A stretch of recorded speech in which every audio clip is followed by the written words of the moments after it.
todas y a todos. Bienvenidos a tu programa Mirada de Juez. El día de hoy tenemos a un invitado especial, al doctor Francisco Celis Mendoza. Él es juez superior titular de la Corte Superior Nacional de Justicia Penal Especializada. Acompáñanos y sigue con nosotros para conocer más de cerca la mirada de un juez.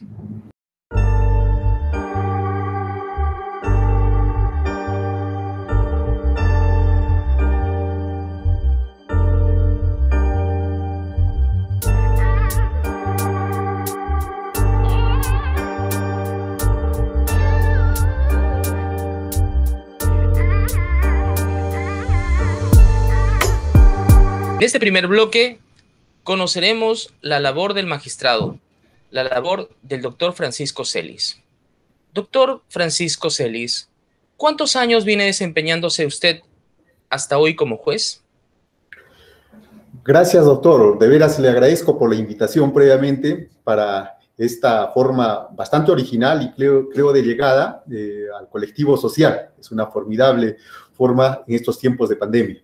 Bueno, respondiendo a la pregunta, laboro en el Poder Judicial desde el 3 de marzo de 1999. Voy cerca de 21 años. ¿Con qué cargo comenzó, doctor? Juez suplente, juez especializado suplente en 1999 hasta el 2002, en que accedía a la titularidad.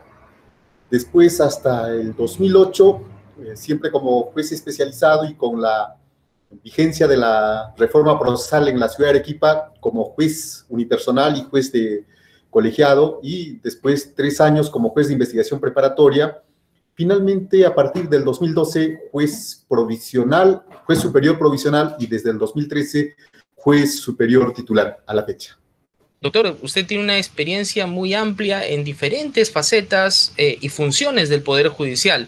Teniendo en cuenta toda esa experiencia que usted tiene, ¿cómo calificaría esta experiencia en lecciones aprendidas, en cosas que usted ha visto desde que empezó, en los avances que ha tenido el sistema de justicia? ¿Cómo calificaría esa experiencia? A ver, doctor, yo venía configurado como un abogado defensor con más de 9 años de ejercicio previo, y la mirada que teníamos los abogados defensores en ese tiempo desde el exterior era un aparato burocrático a veces deshumanizado, y una vez que asumí la función jurisdiccional, mi perspectiva era dar, por lo menos al órgano jurisdiccional donde trabajaba,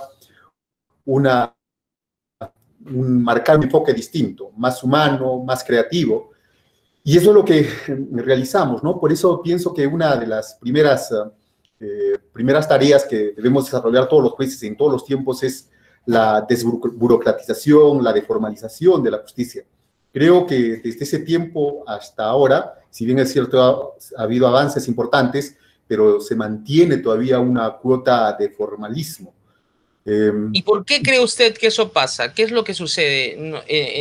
Por ejemplo, entramos en usted, yo veo esta idea, creo que ha sido vital, no sé si estoy equivocado, esta idea que usted tenía del sistema de justicia porque entraba de abogado.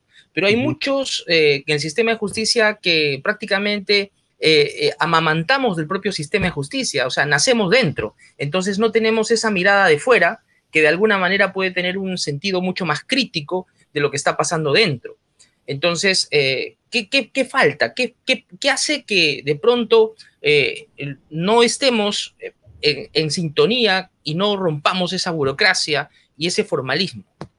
Claro, yo creo que existen varios factores, pero dentro de los fundamentales está en la propia educación jurídica, en la propia formación.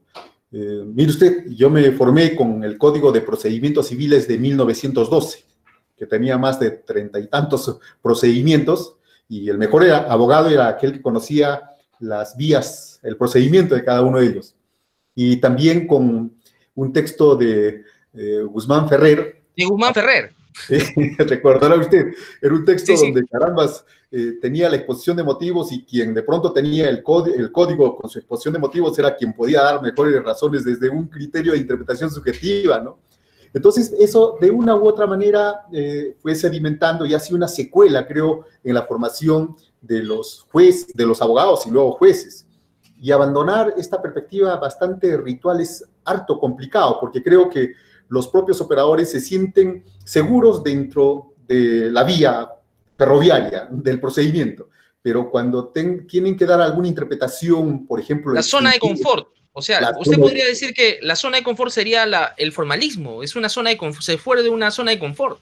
Doctor, no, usted no lo ha podido graficar mejor y lo voy a repetir donde me pregunten sobre esto. Hay una zona de confort, en efecto, donde los jueces, en la amplitud de la literalidad de la norma, pueden realizar lo que sea, incluso arbitrariedades, créame. Imagine usted una prisión preventiva con 2 actos de investigación, de pronto le imponen 9 meses y nadie le va a reprochar porque 9 meses dice el código, no obstante que falta 2 actos de investigación, pero están en esa zona de confort. Cierto, doctor, cierto. Perfecta la idea que usted sintetiza, doctor.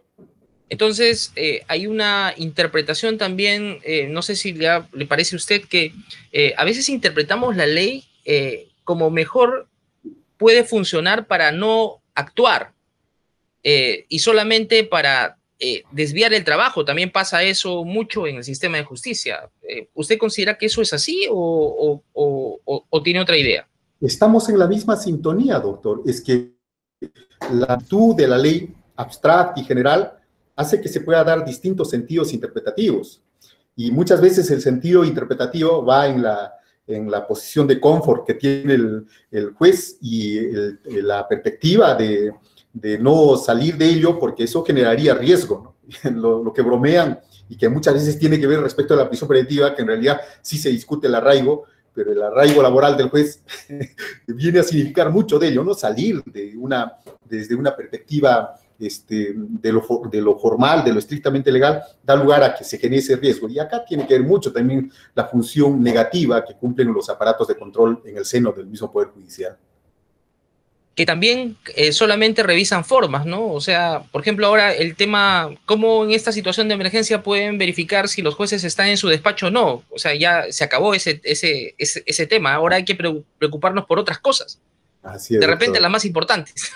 Así es, en efecto, doctor, ciertamente. Sí, los órganos de control, seguramente usted y yo hemos participado muchas veces en las ODEGMAS y pues, era, carambas, ver cómo nos interesaba más ver escrupulosamente que estén a la hora o en todo caso que esté bien foliado el expediente, y eso hizo crisis como un nuevo modelo, porque a partir de ahí, como no tenían una referencia física, expediente que controlar, ¿cómo controlar una audiencia? Entonces, por ejemplo, en esa perspectiva, en Arequipa nosotros desarrollamos con un ingeniero de Serra una forma diferente, ¿no? Pero de eso se trata. Los aparatos de control también tienen una perspectiva muy formalista, y eso hace de que se aperturen procesos injustamente a muchos magistrados que tienen una dimensión constitucional en la aplicación del derecho. Ciertamente, doctor, qué interesante la perspectiva que usted nos presenta. ¿Y usted cree que entonces, si podríamos decir, a los abogados nos forman o nos deforman cuando estudiamos el derecho? ¿Qué es lo que pasa? Porque usted ha hablado del sistema de la formación, de la falta de formación.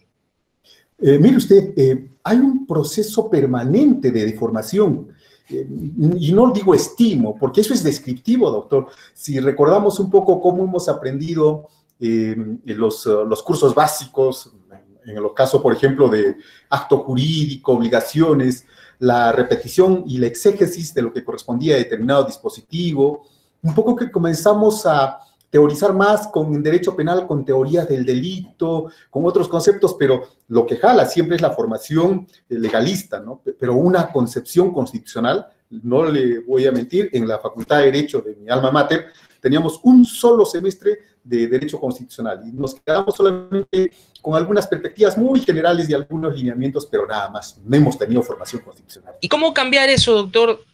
¿Cómo hacer contracorriente ahora ya dentro del sistema de justicia? Creo que somos 2 cursos básicos que deben ser parte de una currícula permanente en la formación de los abogados. Uno, primero, yo no tengo duda de esto, ¿sí? De una teoría del conocimiento. Porque sin teoría del conocimiento no hay otras teorías que soporten. Imagine usted, yo tengo una perspectiva particular de la teoría del delito, que tiene que ser de corte realista, pero cuando se tiene de pronto un conjunto de hilvanaciones especulativas desde el normativismo y luego lo pretendemos hacer aterrizar en la práctica, pues eso es nulo. Por un lado, una teoría del conocimiento y por el otro lado la teoría constitucional, el derecho constitucional. Creo que son los dos pilares para que luego sobre ese colchón después recién se pueda desarrollar las otras ramas de derecho. Sin ello no pasa. Y acá están las cosas al revés. Empezamos siempre con los cursos básicos, interpretaciones exegéticas, dogmática de la ley, no dogmática de esas instituciones con un enfoque constitucional. Es una tarea ardua, pero hay que hacer eso y romper los paradigmas, estimado doctor. Básicamente nos está hablando usted de fortalecer la utilización y la aplicación concreta de principios. Claro.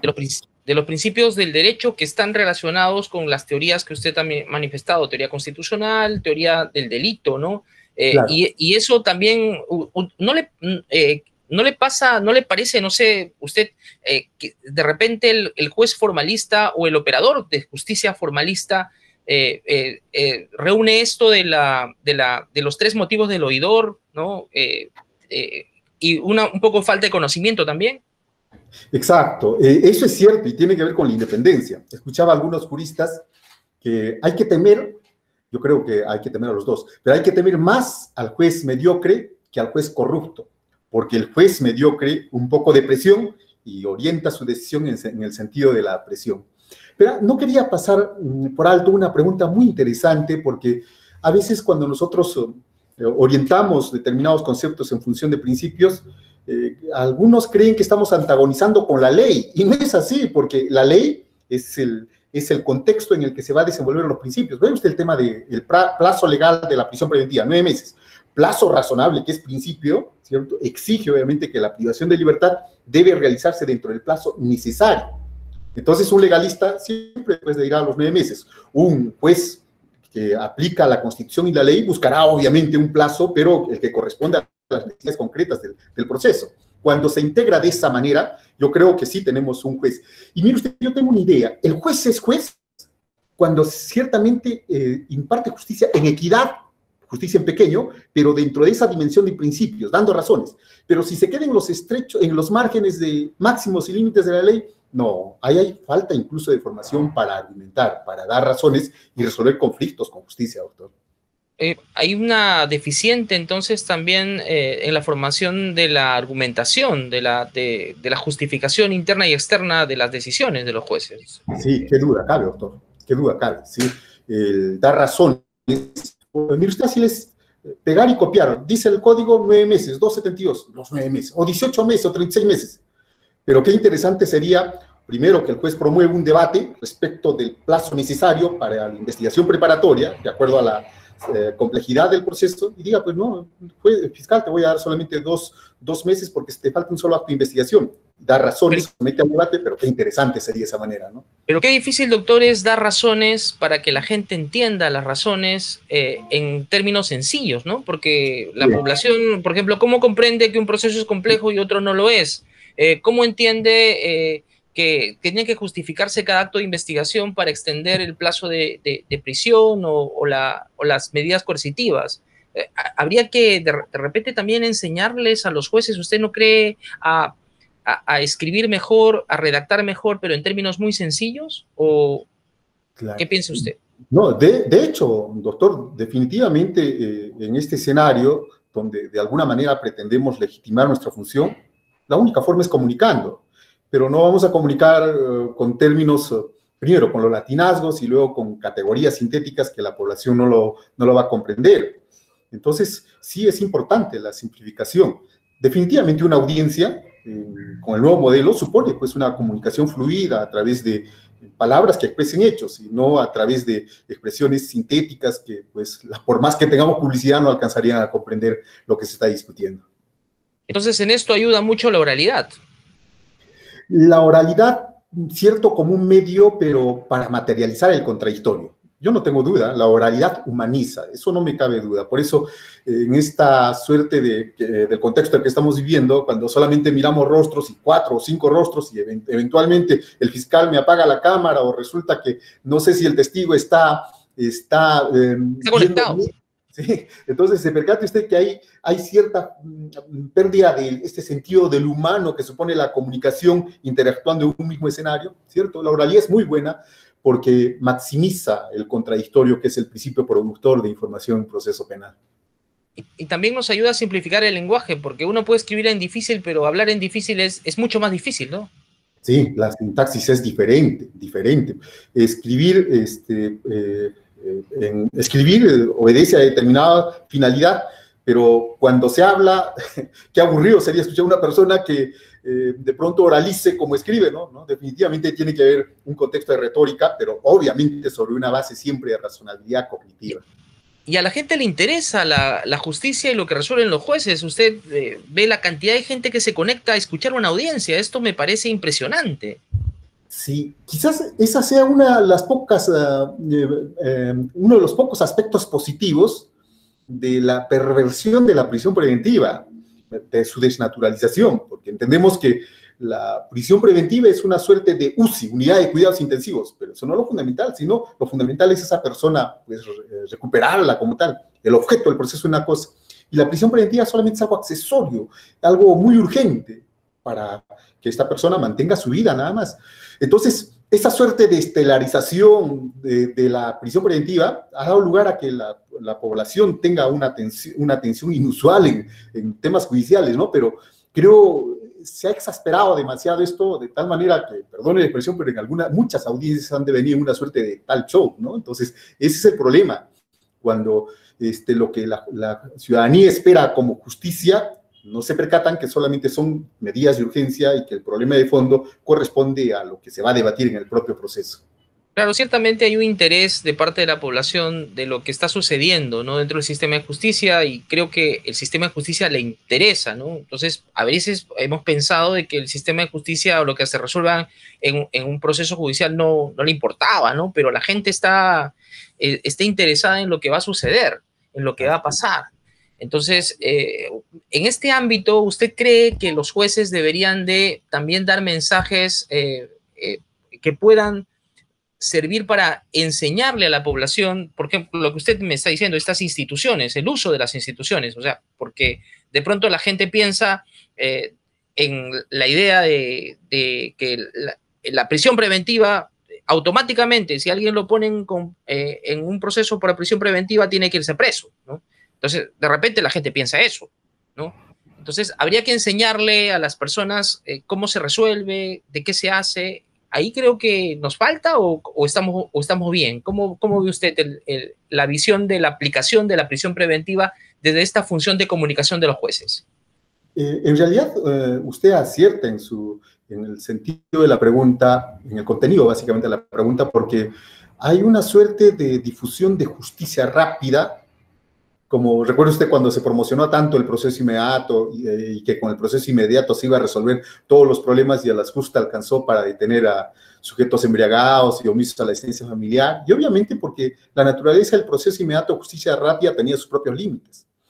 Después, recuerdo en la implementación de la reforma, también con la terminación anticipada, a ver quién lograba en el menor tiempo posible emitir una decisión de 3 horas, 2 horas, 2 horas y media, y era increíble cómo se festinaba garantías, ¿no? Bueno, felizmente en la ciudad de Arequipa se logró de alguna manera frenar esa perspectiva. Pero mire usted, justicia rápida, y cómo aparece la prisión preventiva desnaturalizada, justicia rápida.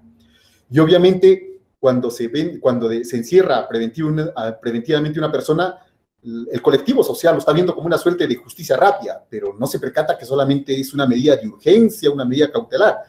Entonces, acá creo que es muy importante el uso responsable de los medios de comunicación para que digan lo que corresponde, ¿no? Con términos simples, y no se genere esa suerte de impresión de que con ellos ya pues, se encerraron a determinados corruptos, violadores, sin comprender que lo definitivo, lo decisorio va a estar en el proceso común.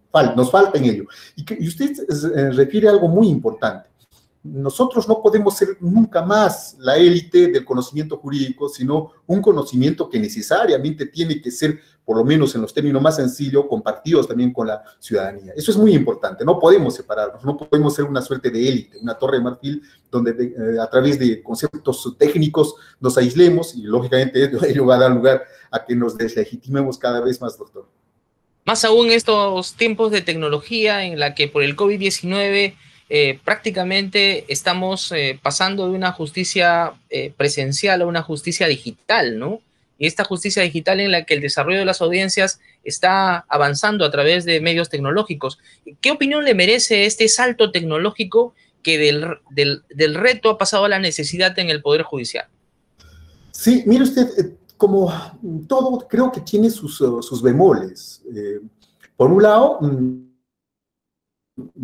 yo exactamente estoy en la ciudad de Lima como director de debates de un caso emblemático, el caso 100 de los hermanos Sánchez Párez.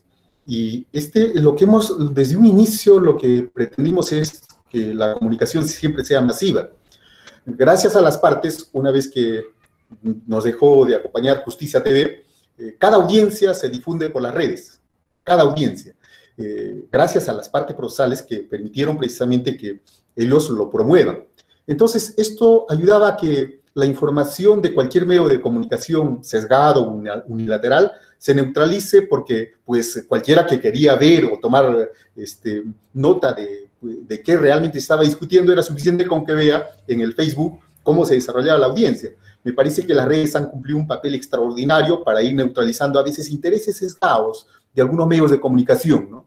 Entonces, eso que es positivo, ¿cierto? Donde había un mix de una justicia presencial con una suerte de justicia virtual.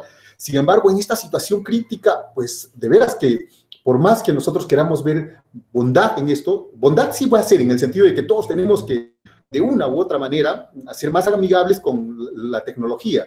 Pero en cuanto al desarrollo de las audiencias, si lo vemos como un escenario donde se tenga que producir información para aproximarnos a la verdad, donde el contradictorio es el principio central y se enerva, donde la oralidad es un principio optimizador del contradictorio y se enerva, donde la inmediación, no para ver si suda o transpira el testigo, sino para, con esa inmediación, realizar prontamente preguntas de aclaración, ver la coherencia en la narrativa. Entonces, de eso no hay duda. Si se enervan esos principios, también se enerva el principio contradictorio. Por eso yo tengo una perspectiva. Esto es una etapa, un escenario de excepción, de mucha excepción, pero que de este escenario de excepción a futuro van a quedar, obviamente, algunas habilidades o competencias en la utilización de esta tecnología que duda cabe. Eso es lo bueno, señor autor. Ahora, esas limitaciones que puede tener el propio contexto virtual, tendríamos que levantarlas también como sistema de justicia con la finalidad de que nuestros procesos judiciales, que vamos a tener que hacerlos de todas maneras en este contexto de pandemia, no se vean afectados por nulidades que pueden ser interpuestas, ¿no? O sea, en ese aspecto, ¿qué elementos usted consideraría que deberían de matizarse o mejorarse de cara a evitar una nulidad?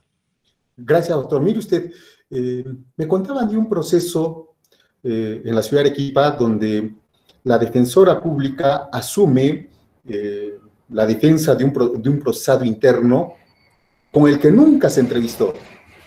Y el interno quería entrevistar con su abogado defensor, pero dado que se utilizó el apercibimiento formal de continuar con la defensa pública, teníamos luego a una defensora pública realizando una defensa sin jamás haberse entrevistado con su patrocinado. Creo que esos son los puntos sensibles que deben considerarse. Ahora, podríamos decir, desde otra perspectiva, ¿qué quieres exponer a los defensores públicos o a los defensores privados o al fiscal o al juez a que se contagien? Solamente me pongo a ponderar. Acá tenemos una persona, y mire usted, le voy a decir un caso concreto. Ciudad de Puno,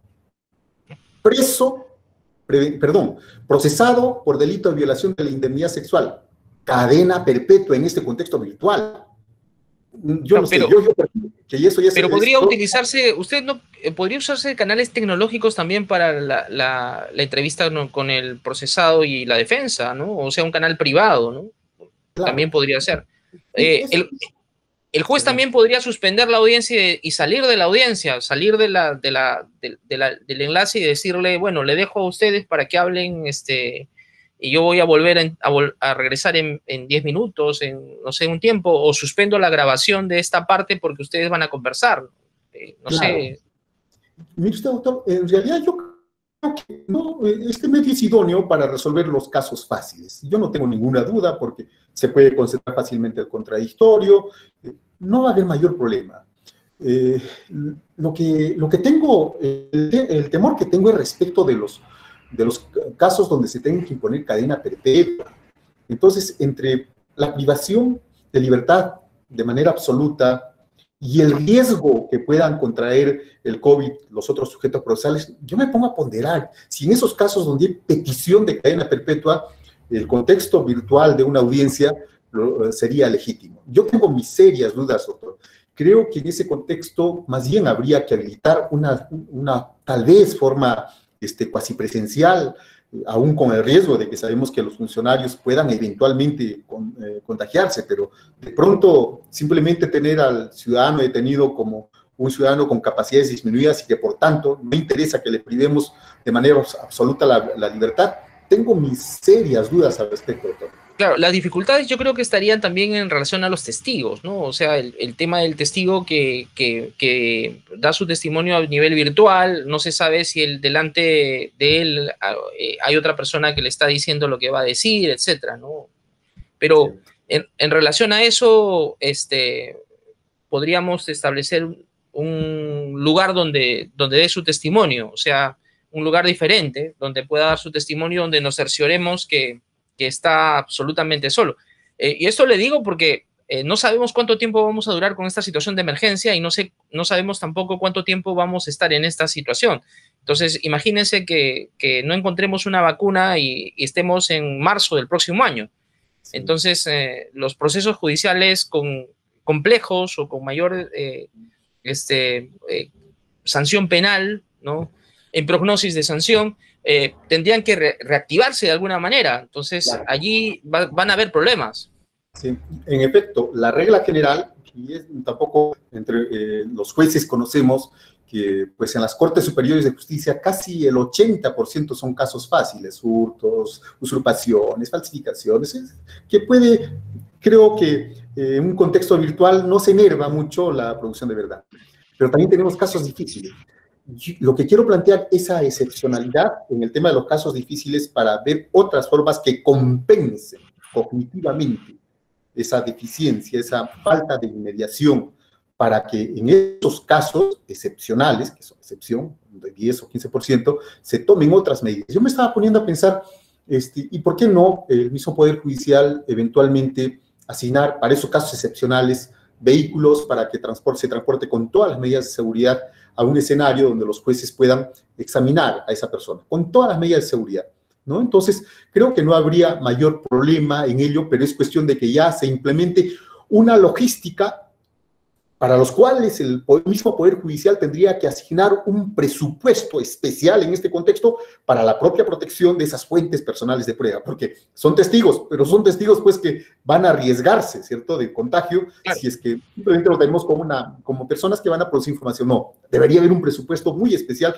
para esos casos excepcionales, porque mire usted, a veces afirmamos algo y dicen, lo que quieren es que asignar un presupuesto para todos los casos. No, eso creo que todos los jueces conocemos que no todos los casos son difíciles y que hay un buen porcentaje de casos fáciles que se van a llevar así, sino esto que estoy señalando son solamente para aquellos casos difíciles o trágicos, ¿no?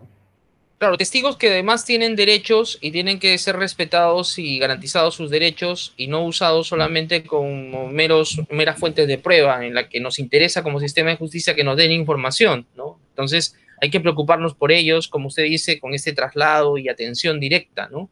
Esto me parece fantástico, la visión que usted tiene en relación a la protección de los derechos de las personas, de los testigos, doctor. Ahora, pasando a otro tema, ¿cómo usted considera que el Poder Judicial ha afrontado o debería seguir afrontando esta crisis de seguridad y salud que existen o han estado habiendo en los centros penitenciarios? ¿Usted considera que hemos adecuadamente afrontado o nos falta todavía hacer algo más allí? Mire usted, doctor, yo tengo una perspectiva bastante crítica, quizás por la información que recibo al respecto de fuentes que son genuinas. Hace poco, la semana pasada, un abogado Ramos Rojas de La Libertad, me decía que el director del establecimiento penal de La Libertad, de Trujillo particularmente, hasta ese entonces no había remitido la relación de los procesados con prisión preventiva por delitos de mínima lesividad. Imagine usted desde el 4 de junio, En la ciudad de Tacna, un buen juez, el doctor Yuri Matera, me dijo: doctor, remitieron una primera relación y después que remitieron la primera relación, emitieron otra segunda relación donde dejaron a otros y aumentaron a otros. Y nosotros no sabemos qué hacer. ¿Se percata usted? O sea, la respuesta no puedo decir todavía del Poder Judicial, porque ha habido buenos jueces que han emitido unas buenas decisiones rápidamente, pero el problema es que como esto esté incardinado con lo que tienen que hacer los directores del INPE, ahí encontramos un cuello de botella. Las denuncias que se están haciendo hasta por actos de corrupción, en el sentido de que se cobra para efectos de que sean considerados en la lista, es alarmante, es bastante alarmante. Algunos órganos jurisdiccionales, algunos presidentes de corte, no obstante el plazo, creo que era desde el 14 de junio, que se les dio de un día para que nombren jueces de emergencia penitenciaria para la aplicación de este proceso penal de emergencia, caramba, un mes después no habían nombrado jueces de emergencia penitenciaria.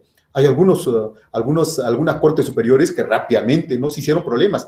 Todos los jueces de investigación preparatoria son jueces de emergencia penitenciaria. Por ejemplo, Lima Norte, me agradó tremendamente esa postura. Otros jueces, para el caso de la revisión, el doctor Mercado Jauregui de Puno, inmediatamente hubo, y comprometido con su trabajo, listo, hizo lo que tenía que hacer y se quedó con 5 presos preventivos de delitos de gravedad, obviamente, ¿no? Entonces, parece que acá ha habido un problema. Los jueces todavía han seguido ponderando entre el tema de la efectividad de la tutela jurisdiccional y la libertad. Y no se han percatado que en esos delitos de mínima lesividad, la ponderación ya no era entre la efectividad de la tutela jurisdiccional y la libertad, sino con la vida. Yo me preguntaba, ¿qué pasa si el procesado, no sentenciado, el procesado muere? Porque no obstante la morbilidad por el tema de la pandemia, aseguraba que es un riesgo cierto. Entonces, quienes son los causantes de la no efectividad de la tutela jurisdiccional son aquellas personas que no le dieron libertad en su momento, aun cuando sea por mínima lesividad. Puede parecer contradictorio, en efecto. Claro. Por culpa de ese señor fiscal, por culpa de ese juez, no se va a realizar la efectividad de la tutela jurisdiccional, porque con los muertos no se realiza tutela jurisdiccional. Los muertos no cumplen pena privativa de libertad. Es decir, mire usted cómo esto desde una perspectiva distinta vemos cómo aparentemente esa función punitivista, ¿cierto?, simplemente se va a satisfacer con la muerte de los internos, pero los muertos pues no son de ninguna manera la materialización de la efectividad de la tutela jurisdiccional. Creo que es necesario difundir estos temas porque no había una respuesta uniforme. Y esto es necesario todavía, creo, en estos tiempos todavía salvar a personas, por lo menos en ese contexto tan diminuto de los procesados por delitos de mínima lesividad. Qué terrible, ¿no? Qué terrible que se junte, como usted ha señalado, y una persona muy informada, usted, en diferentes partes del país, la omisión de funciones, la burocracia y hasta la corrupción, ¿no? Cierto. En este ámbito de la corrupción, ¿qué labor considera usted que nos falta hacer de toda la que hemos hecho ya como sistema de justicia? Porque ciertamente hay un esfuerzo desde la justicia especializada contra la corrupción. ¿Y qué nos falta hacer contra la corrupción? Gracias, doctor. Mire usted, lo primero creo es esclarecer siempre de qué conceptuamos por corrupción, porque la ciudadanía percibe como corrupción las demoras, el maltrato, que obviamente constituyen ilícitos administrativos, pero no son ilícitos penales. Hay que decirle siempre a la ciudadanía que cuando el funcionario obligado a la realización de una prestación dispone privadamente para su esfera esa prestación, eso es corrupción. Yo tengo que emitir una decisión y por esa decisión, que es la prestación que tengo que emitir, recibo dinero, estoy privatizando básicamente esa prestación. Eso es corrupción. El policía que tiene que imponer una papeleta y no cumple su prestación porque dispone privadamente, dado que le están dando una suma de dinero, eso es corrupción. El presidente de corte que de pronto, considerando esa atribución, en lugar de un concurso público objetivo, dispone privadamente de su propia condición para que se elija a sus amigos cercanos, eso es corrupción, la disposición privada de aquello que corresponde a lo público. Creo que eso es importante destacarlo porque a veces se confunde el tema de la corrupción con comportamientos de jueces que eventualmente tengan una vida interna, íntima, disoluta, de cualquier tipo de preferencia. Eso pues no es corrupción. Corrupción es eso que estamos indicando. Entonces, creo que con esa idea clara de lo que es corrupción, ya podemos tener una idea de lo que le corresponde a los jueces sentenciar, porque también los funcionarios públicos o servidores son ciudadanos y esperan un tercero heterocompositor, que somos nosotros los jueces, ¿cierto?, que con seguridad lo condenará cuando obviamente exista base suficiente, elementos de base suficientes que generen certeza en el juez. Pero acá es donde justamente debe mantenerse ese equilibrio. Yo más bien estoy en desacuerdo con la idea de que de pronto juez y fiscal hagan una suerte de litis consorte respecto al imputado. Esa situación sí creo que más bien desnaturaliza el propio proceso, ¿no? Fue siempre en esa perspectiva, ¿no? La independencia y el cumplimiento de los roles que cada uno tiene, ¿no? Cada uno tiene un rol dentro del proceso. Y doctor, díganos, ¿para usted un juez debe de ser o parecer? El juez debe ser y parecer, ¿cierto? El juez debe ser y parecer. El juez, usted me lleva a esa pregunta de este jurista argentino, pero vive en Alemania, Malen, sobre, ¿pueden las malas personas ser buenos jueces? Ajá, sí. Créanme que yo tengo la percepción de que una persona que es buena va a ser un buen magistrado, no hay duda, no hay duda. Sabrá con equilibrio, pero una mala persona, caramba, seguramente aprovecha legales como para decir conforme a sus propios intereses o percepciones de moralidad, ¿no? Un juez debe sujetarse a la Constitución. Yo creo que conforme a la pregunta, el juez debe ser y parecer, ¿no? Pero ese parecer en un sentido también de no ser pues un juez que de pronto esté enclaustrado, ¿no? Imagine usted un domingo por la mañana jugar un pequeño partidito en la cancha, estar con los amigos, eso pues nadie nos puede quitar esa condición humana, ¿no? De pronto participar en un bautizo, en una reunión familiar. El problema es que a veces la perspectiva del colectivo es bastante crítica porque pues consideran que el juez debe ser una suerte de beato y tampoco así, doctor, ¿no? No creo que se deba vender también esa imagen. Ser y parecer en sus justos términos, doctor. Y bueno, en este caso, ¿cómo usted ve la formación ética de los magistrados? O sea, como formación, o sea, ¿hay deficiencias en la formación ética o hay una adecuada formación ética?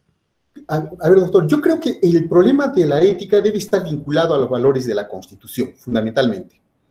Esos valores, porque cuando de pronto aparece una perspectiva ética muy particular de una moralidad crítica del magistrado por su concepción del mundo, su religiosidad, entonces creo que aparece la confusión, ¿no? Porque ¿ética de la convicción o de la responsabilidad? Creo que podría ser por ahí lo que estaba usted señalando. Claro, en efecto, doctor, el juez, como dice el artículo 146, está sometido a la Constitución y a la ley. Un juez no puede aplicar o no puede impartir justicia conforme a su criterio, como normalmente se escucha, no es mi criterio. No es tu criterio será para dirigir tu hogar, tu comunidad de vecindad. Tú aplicas la Constitución conforme a la Constitución y sujeto a ley. Y esta Constitución tiene esos valores. Yo creo que la formación ética parte por conocer esos valores, previstos en el artículo 2, leer la Convención, porque es una moralidad hecho derecho. Y que si tiene una moralidad, por ejemplo, de persecutoria, eso que debe dejarlo de lado si quiere ser un juez profesional como tal, ¿no? ¿Y qué valores para usted consideraría que son los que no pueden faltar en un juez? A ver, la honestidad, fundamentalmente. La honestidad. Un valor fundamental, creo que es siempre una perspectiva humana. No hay que olvidar que el derecho no está vacío, sino se debe a los seres humanos. No hay que olvidar que cuando resolvemos un conflicto de intereses, se trata de los justiciables, seres que sufren, seres que mueren, que se duelen. Es decir, no somos ingenieros, no levantamos edificios, sino decidimos vidas, proyectos de vida. Y pasando a un tema más personal, doctor, ¿por qué usted decidió ser magistrado? ¿Por qué decidió ser juez?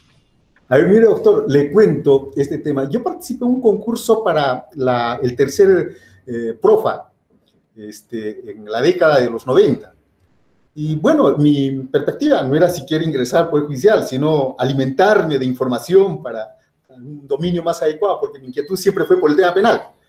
Pero como logré uno de los primeros puestos en la academia, el presidente de la Corte Superior de Justicia de Arequipa, en ese entonces el doctor Berlicano Suárez, me llamó para que acceda a una judicatura suplente, pero por el periodo vacacional, febrero, ¿no? Entonces, como todos los jueces se iban de vacaciones, entonces se requería ello.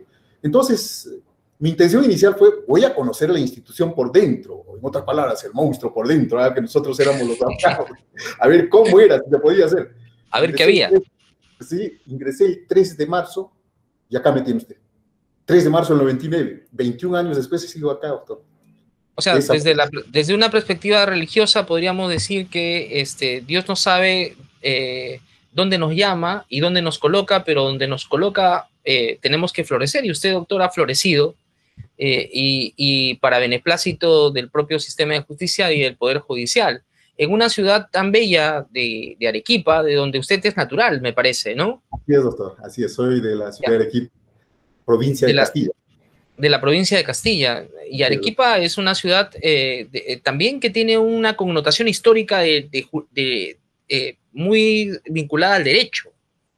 Así es. Sí, pues, Francisco Mostajo, Bustamante y Rivero, son glorias, pero lo que ha pasado de un tiempo a esta parte, hay una suerte de, no obstante que el intelecto es manifiesto en muchos juristas, pero no escriben. Normalmente las discusiones teóricas se dan a nivel interno, algo que un maestro del derecho penal en su momento lo dijo, pero también él incurrió en esa omisión. Nosotros en Arequipa tuvimos un extraordinario profesor de derecho penal, con mayúsculas, el doctor Sergio Nieves Núñez, formado en derecho penal, una persona, un erudito y además de eso un orador. Y él siempre estaba en la idea de publicar un libro, y de hecho todos estuvimos en la expectativa. Falleció y nunca publicó. Pero tenemos buenos juristas, el problema es... No cumplió lo de Unamuno, eso de tener un hijo, plantar un árbol y escribir un libro. No. Esa parte le faltó. Sí, sí.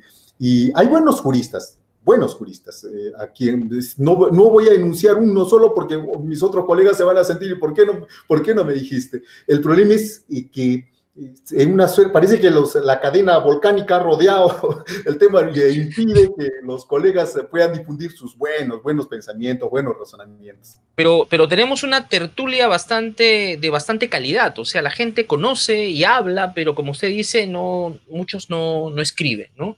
No escriben. ¿Y usted, doctor, tiene alguna publicación ya en ciernes? O sea, ¿va a sacar algún libro nuevo? El título, en la parte de abajo, un librito, el proceso penal, apuntes críticos, puse verano del 2020.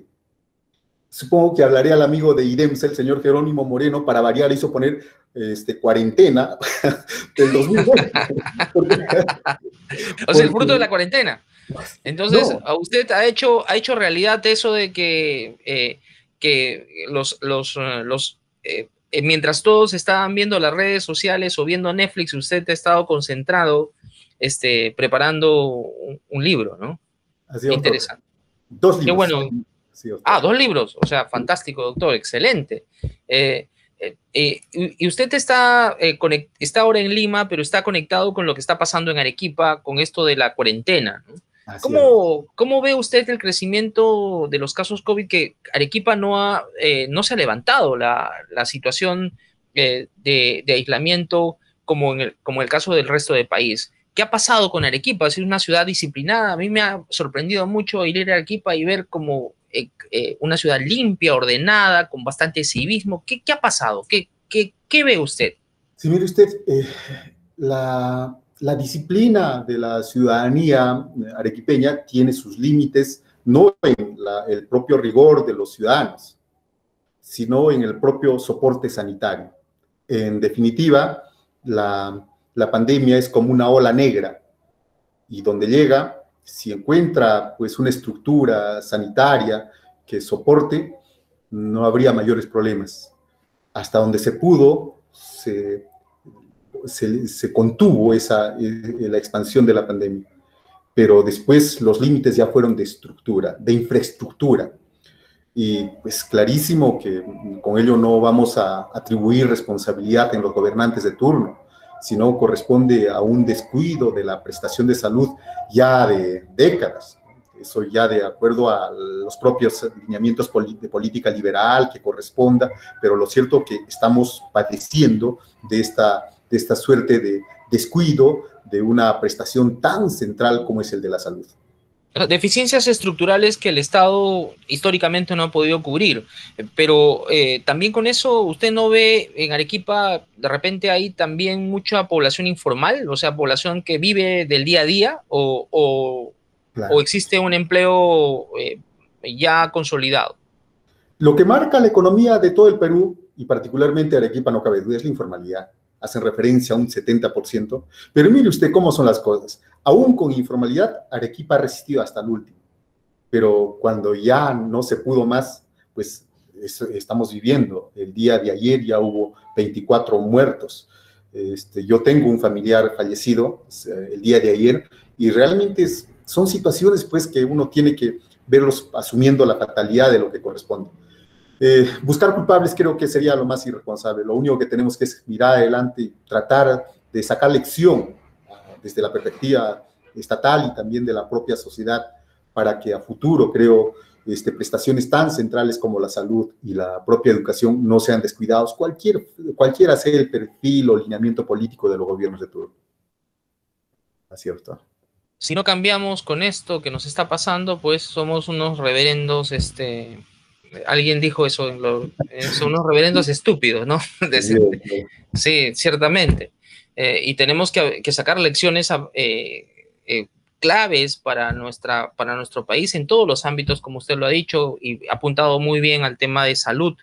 Qué tan importante es el sistema de salud y el sistema educativo, porque Arequipa tiene zonas rurales. ¿Qué estará pasando con estos niños que están perdiendo un año? Y perder un año es terrible para un niño en edad escolar porque el tiempo no regresa. Así es, doctor. Formalmente se avanza en el año, pero de contenido hay problemas, ¿no? Yo miraba, a propósito, solamente un pequeño pie de página, quizás una de las propuestas más positivas que se está viendo en este Congreso es la reintroducción de los cursos de educación cívica con una perspectiva diferente, no esa forma de saberse el himno nacional, las marchas militares, sino con una perspectiva, creo, de formación de los valores constitucionales para que luego estos ciudadanos sean de primer nivel para que puedan elegir, pues, a los ciudadanos que los representen en su momento. Claro, doctor, es fundamental apuntar a un civismo de toda la población. Ahora, doctor, me gustaría que en la pantalla están apareciendo 3 sobres, ¿no? Uno rojo, uno azul y uno amarillo. Me gustaría que usted elija alguno de los 3 sobres, con el color de alguno de estos 3 sobres, y yo le voy a plantear la pregunta que está dentro del sobre. Amarillo. Ya. Bien, doctor. ¿Cuál es su opinión sobre la política de salud adoptada por el gobierno para combatir la propagación del COVID-19? Es notorio que se anticipó a la medida de cuarentena. Los defectos en el propio aparato estatal no venían a ser sino la secuencia o la inercia de las formas como anteriormente se adjudicaban la buena pro, las denuncias evidenciadas a través de la adquisición de insumos defectuosos y con sobreprecio, no era sino su materialización. Por más buena voluntad política que se tenga frente a un monstruo que es el Estado, qué difícil debe ser tratar de ingerir vocación en todos los funcionarios en momentos tan críticos. Puede haber voluntad política, pero cuando el aparato estatal no responde, pues no lo va a hacer, y sobre todo cuando de pronto no existe una debida articulación entre el gobierno central y los gobiernos regionales. Es increíble ver cómo algunos gobiernos regionales, como de Ayacucho, toman una decisión radical de vida y muerte en el reparto de ivermectina, así generalizado, y otros tardíamente, cuando ya los muertos están contándose por centenas, recién comienzan con esa medida. Creo que a futuro tenemos que sacar mucha lección de esto. Es fácil, como se indica, ser mariscales después de la guerra. Esto fue de un momento a otro. El año pasado, como en esta época, ni pensábamos en esto. Y bueno, si uno realiza labores sobre la marcha, va a cometer errores, no hay duda.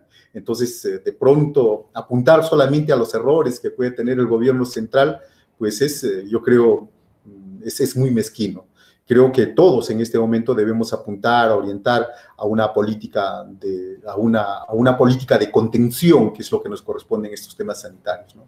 Y sobre todo en los sectores más vulnerables, ¿eh? Y entre los vulnerables siempre voy a considerar también a los internos, ¿no? ¿Sí? Porque existe una suerte de, a veces, perspectiva muy punitivista, en el sentido que si los internos están, bueno, que cumplan pues su pena, por algo realizaron el delito, y no importa que lo cumplan con su muerte. Creo que ese es producto precisamente de una concepción muy autoritaria, muy inquisitiva, y eso no va a ser muy difícil que generacionalmente cambie.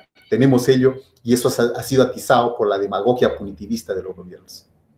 Un país muy diverso como el nuestro, y también multicultural y con diferentes vulnerabilidades, la pandemia ha atacado de manera diversa a todas las poblaciones vulnerables, ¿no? Internos privados de libertad, adolescentes privados de libertad, mujeres privadas de libertad, han vivido emergencias sanitarias diferentes, incluso en otros ámbitos las víctimas de violencia, de diferentes grupos etarios, las personas de comunidades originarias también, que ahora están siendo afectadas, personas de poblaciones rurales, ¿no? Como usted lo ha apuntado muy bien. Y como ha señalado también en el caso de Arequipa. Finalizando esta conversación tan interesante, doctor, quisiera mencionarle algunas palabras. Y yo quiero que usted, al mencionarle las palabras, usted me diga lo primero que se le viene a la mente.